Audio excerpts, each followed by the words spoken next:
Hello, my tubies and my Teletubbies. This is a good topic, and I did a lot of research on this, and I got a lot of the information from Freedom from Narcissistic and Emotional Abuse.weebly.com.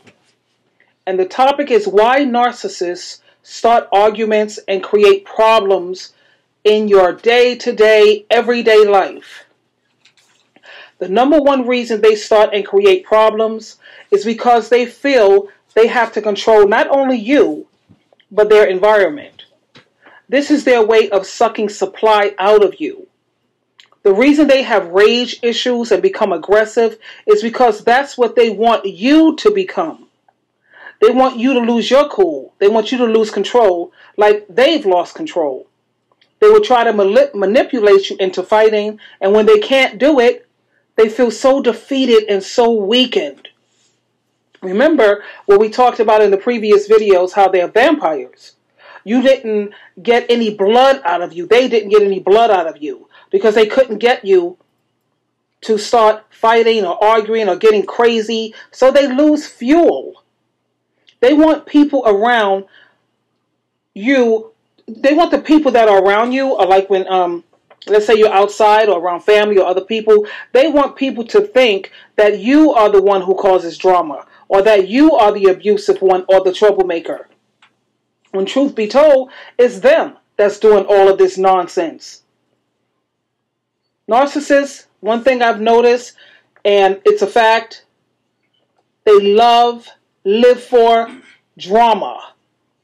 They may be the first to claim that they hate it. So if they hate it so much, why is it that they are always surrounded by it? The reason is they thrive on chaos. The drama creates. All the chaos that the drama creates, this is what is nourishment to them. They feed off of your reaction or the reaction that you give to them. Like I said, it's nourishment to them.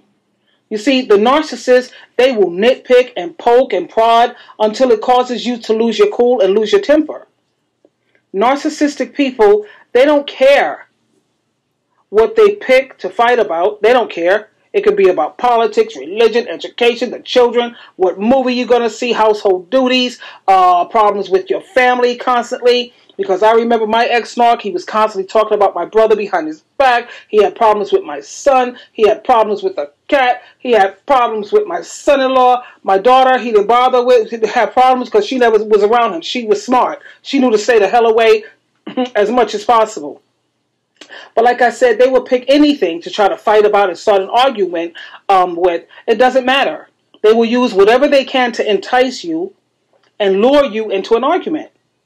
They want a reaction out of you. They need that reaction. That's their bloodline. They must have that reaction because it would help strengthen them with more fuel.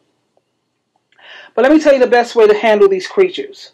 The best way is to go no contact.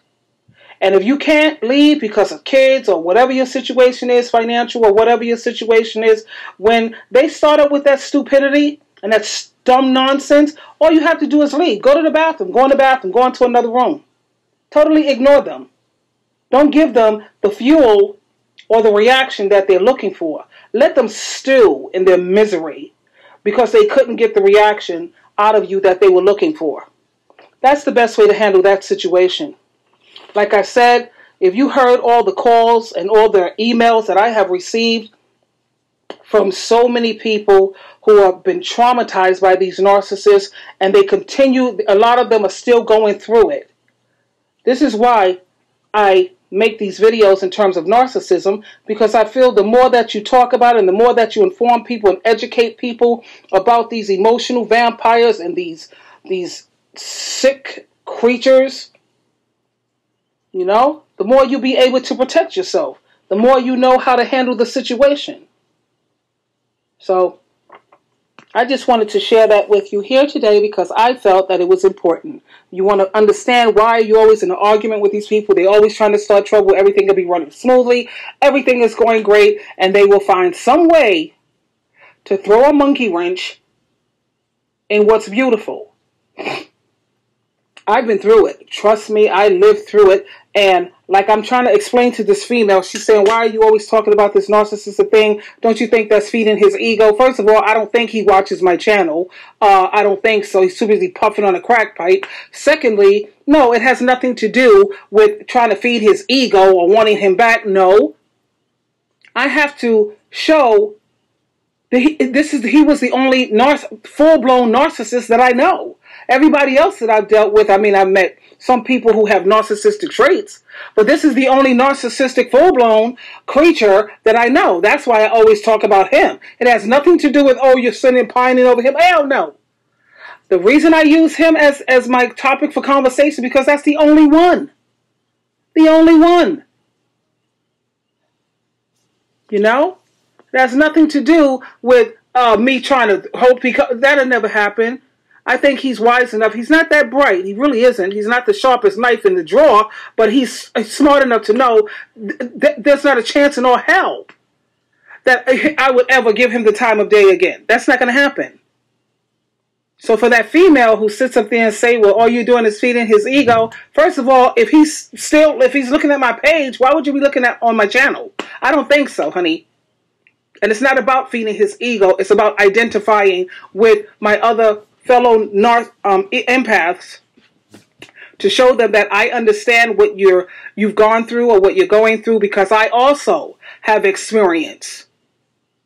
It's so that they can see that I can definitely understand and identify with them. That's it. That's all. He's the only narcissist, full-blown, crazy maggot, low-life piece of crap that I know, that I've ever experienced. Anyway, I thought I'd share that with you, my loves. Sheila True Love, you always, always, always, always, always have a choice. Please choose wisely. And until next time, goodbye for now. And I love you.